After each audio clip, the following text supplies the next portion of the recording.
و بوسه کردن زن اگر خوف شهوت باشد من کردن. یعنی انسانی که خودش اداره کردن نمیتواند، میداند که بعد بوسه یا بعد مساس دادن زن ممکن است که مثال کار به حد کلانش برساند، این صورت چکار میکند؟ وای باید که احتراز کند، وای باید نه بوسه کند و نه چی کند، نه مساس کند. میگه عایشه صدیقه یه حدیث روایت کردگی هستند در صحیح مسلم میگذرد، میگه گفتم پیغمبر خدا در ماه رمضان. برادرای عزیزی که قرآن خونده نمیتونی با زبان عربی، اینا با ترجمه تاجیکی و همچنین با حرفای کریلیکی طرز خوندن قرآن. اینا بسم الله الرحمن الرحیم، به نام خداوند بخشنده و مهربان. هم زبان عربی قدی نویسه، هم با زبان کریلیکی طرز خوندنش، هم ترجمهش هست. انا اعطیناک الکوثر فصل لربک وانحر. اینا یکم آیت به درستی که ما تو را کوثر عطا کردیم. یکم آیت نیم انا اعطیناک الکوثر. هر یک آیتی که میخونه ترجمهش هست، هم به زبان عربی نویسه، هم به زبان کریلیکی نویسه، هم ترجمهش به زبان تاجیکی است. السلام علیکم و رحمت الله و برکاته. بعضی از زنهایش را بوسه میکرد و بعضی از زنهایش را مساس میداد و میگه خنده کرد. صحابه فهمیدن که همین خود عایشه بود که رسول الله همین عایشه را در کنار خود میکشید، میبوید، بوسه میکرد، لیکن رسول اکرم بود و ایمین از شهوت بود. از این خاطر کسی ایمین از شهوت هست برای باکی ندارد. لیکن اگر ایمین نداشته باشد، خوف داشته باشد که ممکن است که مثال کار نتیجهش ناخوب شود، در این صورت باید که دوری بجوید. آن چیزی که میگه در دندانهای شما از خوردن سحر باقی ماند، اگر کمتر از دانه نخود باشد شما را به زبان خود حرکت دهید و فرو برید، اون روزه شما را نمیشکند. مگر در کدام حالت میشکند؟ وقتی که بدن همون زبان ما و شما میبراریمش و نگاهش میکنیم که مثال از نخود دیده کمتر است، خانان است، خایگان نوع طعام دیگر است، بعد اگر فروش بریم این صورت در روزه ما و شما را میشکند. اگر نادیده با همون زبان حرکت شدیم فروش بریم، این صورت در روزه ما و شما نمیشکند. با خایدن دانه کنجیت هم صاحب مسئله میگوید که روزه انسان نمیشکند، زیرا که دانه کنجیت خودش بسیار حدش اقل از کم است، با خایدن خودش در همون گوشه های دندان باقی میماند، او به حلق هم دیگر نمیرود. از این خاطر اگر دانه ارزان وارد شده که اگر در حلق شما رفت و او را خایدین هم که فرو هم که بردین، روزه شما را نمیشکند. و پرتافتن بر شما ذکر کردیم که اگر مبادایی که بر دهن شما آمد پر و شما او را دویم باره باز اگر داخل فرو بردین، اینجا روزه شما را میشکند.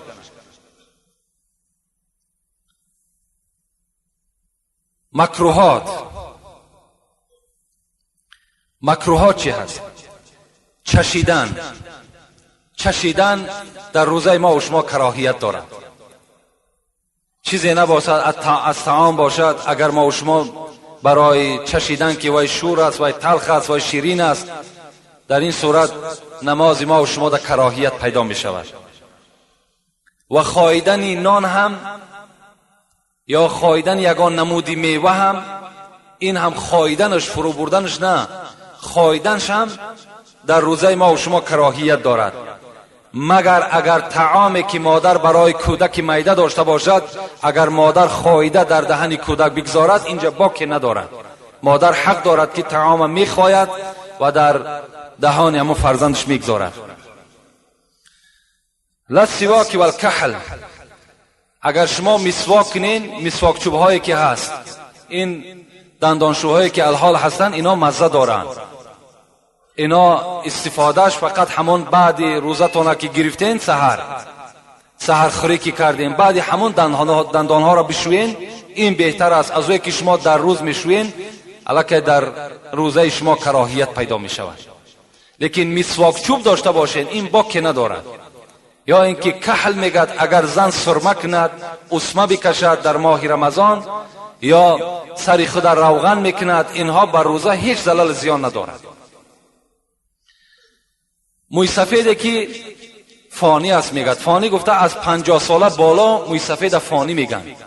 اگر موی سفیدی که از 50 بالا شد وای خودش قوت خچه میداند که خیلی برجامانده می شود، یعنی قوت روزه گرفتن ندارد، اینجا شریعت ما و شما چیکار میکند؟ چی حکم میکند؟ حکم میکند که همان موی سفید افطار کند، هر روز میخورد و مثل صدقه فیتر هر روز صدقه میکند، یعنی 2 کیلو گندم چند سامانه که شود یا 2 کیلو گندم میدهد، هر روز 2 کیلو گندم 2 کیلو گندم برای هر روز خوردگیش خیر احسان میکند. اگر قادر شد و قوت پیدا کرد بعدا قضا میگیرد، و الا اگر به همون ضعیفی و ناتوانیش از دنیا گذشت همچون روزدار از دنیا سفر کردگی است. زنی که حامله باشد، این مسئله را من در اول خواندم به شما که زیرا که این مسئله مهم است، خیلی با دقت باشین، این مسئله در همه ما و شما رخ میدهد. زنی که حامله دار باشد یا کودک معده دارد که کودک شیرخواره است، به همه ما و شما معلوم است که شیر از غذا پیدا می شود. اگر مادر غذا نخورد، طعام نخورد، شیر کم می شود. شیر همون قوتناکی که در داخلش دارد همون قوتناکی ها گم می شود و کودک ضعیف می شود، کودک بیمار پیدا می شود. اینا گفتم. پس یک حدیث به یادم آمد، تنظیم عائله خود یک موضوع هست که در قرآن ما و شما پیش از گفتار این موضوع را بیدار کردن در حکومت ما و شما، این تنظیم عائله خودش علاکه در قرآن ما و شما ثبت کرده شدگی است. در همون جمع ذکر می شود که اگر زنی که یک کودک می زاید و در بین تنفس نمی کند و سال آیندهش کودک دیگر می زاید، در این صورت برای همون کودک اول که در شکم مادر علاکه کودک پیدا شده است علاکه قوتناکی شیر گم می شود. گفتم پیغمبر یعنی پی در پی زاییدن در اینجا من کردن که از حامله بودن و باز کودک شیرخواره باشد، این صورت کودک همان شیرخواره ضرر می‌بیند، زیرا تمام قوتناکی شیر گم می‌شود و شیر خودش حدش کم می‌شود. انا اگر زنی که حامله باشد یا شیردهنده باشد، اگر خوف برند بر فرزندشان یا خوف برند بر سلامتیشان، این صورت چیکار میکنن؟ یا بیماری که خوف میبرد که روزه بگیرم مریضم زیاد میشود، یعنی دردم زیاد میشود، یا مسافری که سفر کرده است از 120 کیلومتر از خانهش بیرون سفر کردگی هست، اینها را شریعت ما و شما حکم میکند که اینها حق دارند که روزه را بخورند و بعداً از مریضی که خلاص شدند، زنی که تولد کرد، کودکی که مثال علاکه بوایه رسید، اینها یا مسافری که از مسافری به خانه خود برگشت، اینها در این صورت روزه را قضا میگیرن و فدیه نمیدهند. چگونه ای که اون موی سفید فدیه میداد، اینها فدیه نمیدهند. پای پیاده شهر نیست، اگر به سمالیات میره، به مرسیدس میره، به چیزی میره، همین 120 کیلومتر طی کردی تو مسافر هستی. ولی بسیار از همین عقیده در ما و شما که وقتی آدمایی که مثال سفر میکنیم به دوشنبه میریم، بعدن چیکار میکنن؟ همان 4 رکعت فرضی که هست، حالان که خدای ضیافت خدا از 2 رکعت گفتگی است، 2 رکعت فرض بخوانین. بعد چی میگد؟ این من مثال وقتم خوش است مانده نشیدم، از همین خاطر من میرد 2 رکعت میخوانم. اگر 2 رکعت خواندی تو ثواب نمیگیری، تو بلکه اگر 4 رکعت خواندی تو ثواب نمیگیری، تو در اینجا در نزد خدا عاصی و روسیه هستی. خدا فرمان داده است در سوره نساء، شما سفر کردین نماز قصر کنین، نه بسته تو به ماشین میره، به اسب میره، پیاده میره، فرقی ندارد. این ضیافت خداست، این حکم خداست، شما به جا بیارید. خب و صوم سفر لا یضر احب، اگر مبادا ما و شما به دوشنبه رفتیم مسافر هستیم، حق داریم که روزه را در همونجا میخوریم، حق داریم، مسافر هستیم، خدا فرموده است در سوره بقره. لیکن اگر دلتون نخواست، مثال تو سحر روزه گرفتی و بعد رفتی گفتی نه نمیشکام، این دم حق داری نشکام. در روزه حق داری، برای تو مستحب است، بخواهی بگیر، نخواهی نگیر. اگر گرفتی چی هست؟ هم قدر می شود که دیگر قضا، یعنی وقتی که به شهرت آمدی دیگر قضاش نمیداری. این ده اختیاریت است. میخواهی بخورش، نمیخواهی هم اختیار داری سال نخورش. حساب می شود، از روزه تو حساب می شود. اگر شخص بیمار می شود، میگه بیمار شد، روزه را میخورد، روزه را میخورد، ولیکن شرط کرده شده است. میگه صاحب مسئله میگه شرط کرده شده است این که به فرزنداش نصیحت کند که بچه من 3 روز یا 4 روز یا 5 روز از رمضان خوردم.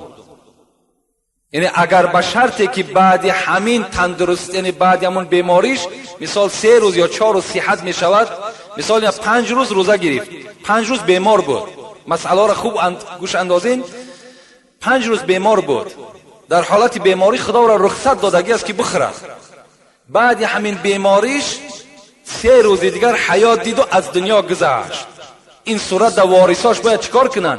همون 3 روزه ای که تندرست شده بود و روزه نگرفته بود، همونا را فدیه شه بتن. اون 5 روز بیماریش نه، در اون حالت خدا بخشیدگی است. فقط همون 3 روزش چیکار میکنن؟ فدیه شه میدن، خلاص. این شرط کرده شده است برای همون آدم که وصیت کنه فرزنداش که من 3 روز دیگر حیات دیدم و از جانب من فدیه بده. خب و فدیه کل صلاتین کصوم یومین.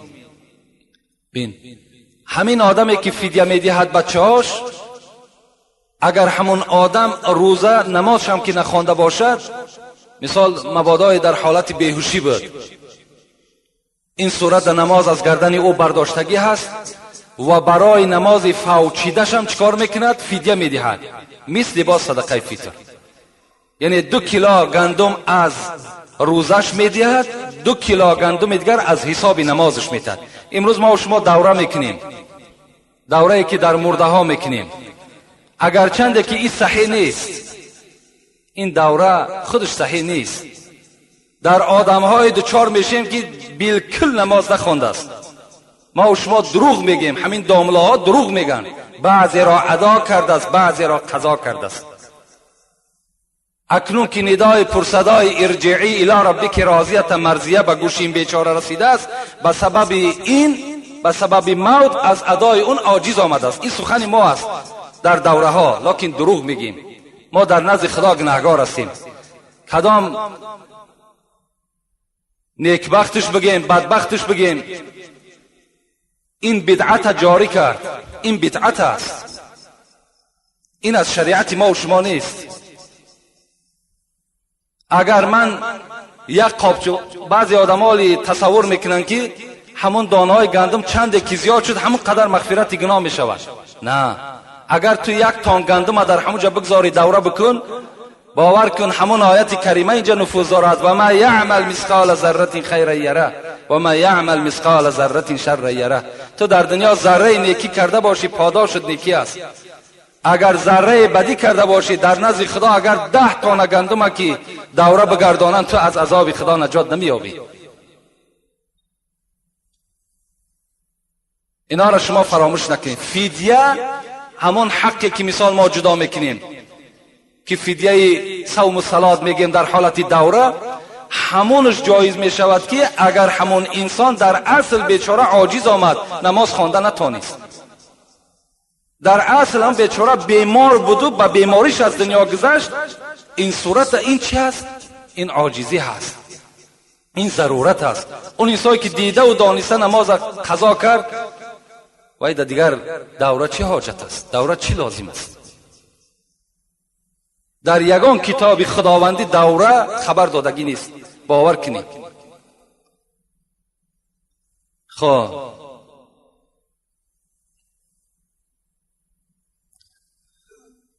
و یمسک بقیه یومه مسافر قدما.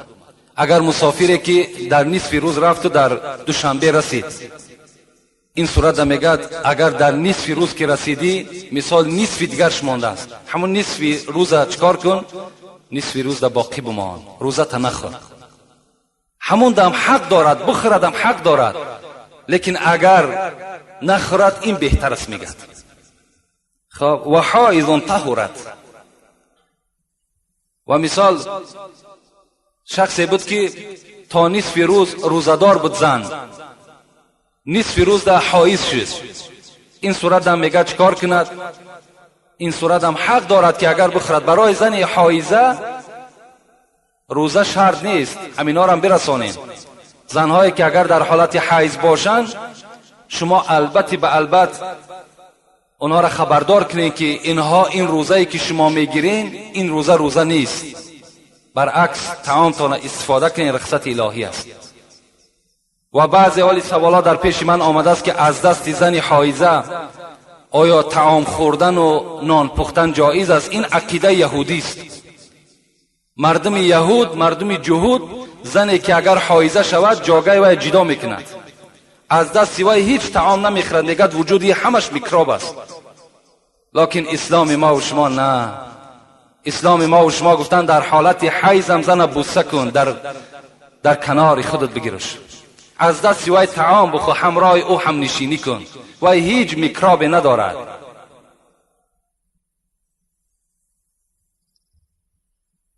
خب جنون و کل شهر مسکتون.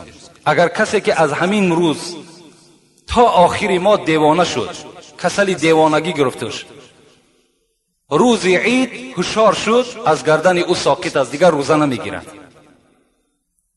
للبعض میگه اگر یک روز یا 10 روز یا 20 روز یا 25 روز کسل دیوانه کسل شد و صحت شد، چکار میکنه؟ در حالت صحتیش همون روزه را پره میگیرد. و این اغمی علیه ایاما قضاها الا یوما نواها. اگر به شرطی که آدمی که بیهوش بشود، آدمی بیهوش هم آدمی که در روز مثال اغمی علیه میشود، ایاما چند روز، مثال 3 روز بیهوش خواب میکند، همینم چکار میکند؟ همینم روزش قضا میدارد، الا یوما نواها، مگر روزه میگیرد. این بود بعض مسئله و مسائلایی که من مختصرا برای شما فهماندم. در همین ماه مبارک رمضان ضروری هست کدام سوالهایی که در شما هست نافهم است میتونید که هر روز اینجا آمده مراجعت کنید، میتونید در جمعه ها بنویسین. و از همه چیز مهم برای شما خبر میدهم، این شبها شبای تراویح هست، تراویح ها را کار کنید که با امر معروف و نهی از منکر صورت بگیرد. در حالت امامتی جنگ جنجال تا نشود. بسیاری از مسجدها در علاقه ملاهایی که در دوره‌های جماعت نبودن یکی در رمضان پیدا میشوند. خطیبا یکی میبینن که آمدن رسیدن برای 4 هم صدقه فطر. اینا را شما البته همون داملهایی که در شما نماز جماعت گذرانیدن، همونایی که بیچاره‌ها مثال شب و روز قطی شما بودن، همون از داملهای شما. یک حکایه میارم برای همین جنجال. در کتاب غزالی میگد که امام غزالی میگوید که در یک مسجد جنجال شد. یک شیخ عالم بود، میگد پیش او رفتند و گفتند برادر، گفتند در هم مسجد ما بسیار جنجالی هست، میخواهم که همون جنجال مسلمان ها را رفته آرام کنی. این عالم گفت برای کدام مسئله جنجال میکنند؟ گفت یک گروهش میگن که تراویح 8 رکعت است، یک گروهش میگن که تراویح 20 رکعت است. در همین مسئله گفت اختلافی هست، جنجالی هست در داخل مسجد. عالم کی بود چی گفت؟ گفت حکم میکنم که در مسجد بسته کنین، تمام شه از مسجد بیرون کنین، در مسجد دیگر نماز نخوانند. گفتم برای چی؟ گفتن برای که نماز تراویح خودش سنت است، لکن اتفاق مسلمین این فرض است. اتفاق شدن، اتحاد شدن، محبت بین دو مسلمان و مؤمن ها این فرض است، لکن نماز تراویح را خواندن این سنت است. برای یک سنت شده فرض ترک میکنن، مسجد بندین و مسلمانان را از مسجد بیرون کنین. کاری کنین که در بین شما اتفاقی باشد، کاری کنین که برای همون 4 صدقه فطر بین یکدیگر خصم و عداوت و بین یکدیگر جنجال نکنین. رسول اکرم میگوید الصوم جنة ما لم یخرقها، روزه برای شما یک سپر است از آتش دوزخ، شما را حمایه میکند در صورتی که شما در دنیا نشکنینش. همین سپر اختان از دست ندین. گفتن یا رسول الله چگونه سپر میشکند؟ گفتن کدام برادری که با یکدیگر کین نداشته باشد، کدام فرزندی که نزد پدر عاق باشد، کدام انسانی که نماز نمیخواند، کدام انسانی که در نماز جماعت اشتراک نمیکند، کدام برادری که زبانش در همین ماه مبارک رمضان روزدار نیست، غیبت میکند، بهتان میکند، دروغ میگوید، اینها همان کسانی هستند که روزه را شکستند، همان سپر را شکستند. این دیگر در روز قیامت این روزه برای اونها سپر نمیشود. کاری کنید که از این طایفه نباشین. رب صائم لیس من صیامه الا جوع. پیغمبر خدا گفت بسیاری از روزدارهای هست که بر اونها فقط تشنگی و گرسنگی میرسد، از ثواب چیزی نمیرسد. اینقدر مشقتی که شما میکشین فکر نکنین پدرها و برادرها، نگین که این روزه همین است که سحر خیستی تو روزه گرفتی نخوردی نه آشامیدی تا بگاه تمام تو حکم روزه را بجا، حق روزه را بجا آوردی. نه، تمام حکم هاش در رعایت کن. لیس الصیام من الاکل والشرب انما الصیام من اللغو والرفث فان جهل عليك او صابك فقل اني صائم اني صائم. پیغمبر میگوید روزه این نیست که شما از خوردن از آشامیدن دور ایستید، بلکه روزه این است که شما از دشنام و از گپهای قبیح و از کردارهای ناخوب برطرف کناره باشید. اگر کسی شما را دشنام داد یا ندانست که تو روزدار هستی، بگو من روزدار هستم، من روزدار هستم. این چنین معامله کنید تا که در روزه شما یک برکات شود. و آخر دعوانا ان الحمد لله رب العالمین. پروردگارا ثواب و ثمره این ماه مبارک رمضان را در نامه اعمال همه بندگانت کتابت بفرما. و خدای مهربان باز دعا میکنیم که تن ما را تا آخر این ماه صحت و سلامت نگاه بدار. آن اجر آن ثواب هایی که در این ماه مبارک است به تمام این بندگان روزدارت خدایا نصیب روزی بگردان. و خدایا اتفاقی و اتحادی را در تمام مسلمان های روی دنیا برقرار و بردوام نگه بدار. خدایا گذشتگان ما را رحمت و مغفرت بساز، بیماری ها من شفای کامل نصیب بگردان. فرزند طلبه ها باشه، فرزندای سالم و صالح نصیب شان بساز. فرزندایی که از ما و شما بیرون از خاندان هستند سفرهای با برار و بی خطر نصیب و روزیشان بگردان. یک برادر خیر کردند، در حق ما دعا کنین خدا عمر دراز و تن صحت و خاطر جمع نصیبش بسازد. و صلی الله تعالی علی خیر خلق محمد و علی آله و اصحابه اجمعین. آمین و رب العالمین. خیر احسان هایی که الحال اینجا شده اینها را خدایا به درگاهت مقبول و خدای مهربان از کل آفت ها، از کل بهتان ها، از کل مریضی ها خدایا در حفظ امانی خودت نگهشون داری. آمین و رب العالمین.